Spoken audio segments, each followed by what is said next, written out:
الحمدللہ رب العالمین والصلاة والسلام علی نبینا محمد وعلی آلہ وصحبہ اجمعین، اما بعد۔ اسلامی بھائیوں، ماہ رمضان کی آمد قریب ہے۔ ہمیں چاہیے کہ ہم اس ماہ میں روزہ رکھنے، قیام اللیل کرنے اور قرآن کریم کی تلاوت کرنے کا پختہ عزم کریں۔ لیکن اگر کوئی شخص رمضان کی آمد سے قبل ایک دو دن پہلے روزہ رکھنا شروع کر دے تو اس کا یہ عمل صحیح اور درست نہیں ہے۔ صحیح بخاری شریف کی روایت ہے، اللہ کے نبی جناب محمد رسول اللہ صلی اللہ علیہ وسلم نے فرمایا، لا يتقدمن احدكم رمضان بصوم يوم او يومين الا ان يكون رجل يصوم صومه فليصم ذلك اليوم۔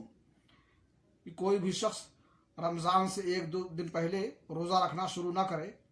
ہاں، اگر کسی کا معمول ہو کہ وہ اس دن روزہ رکھتا ہو تو وہ اس دن کا روزہ رکھے۔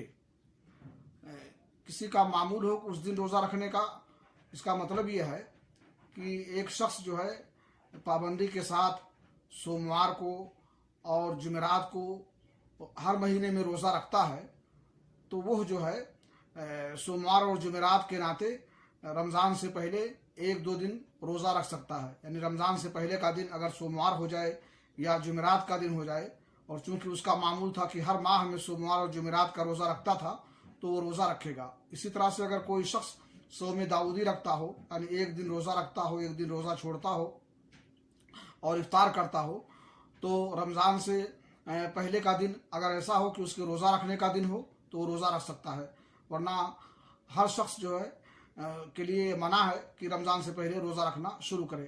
اللہ رب العالمین سے دعا ہے کہ اللہ رب العالمین ہمیں توفیق بخشے کہ ہم ماہ رمضان میں کثرت کے ساتھ اللہ رب العالمین کی عبادتیں کریں اور روزہ رکھنے کے ساتھ ساتھ ذکر و اذکار، قرآن کریم کی تلاوت اور قیام اللیل کرنے کا بھی اہتمام کریں۔ اللہ ہمیں اس کی توفیق دے۔ تقبل یا رب العالمین۔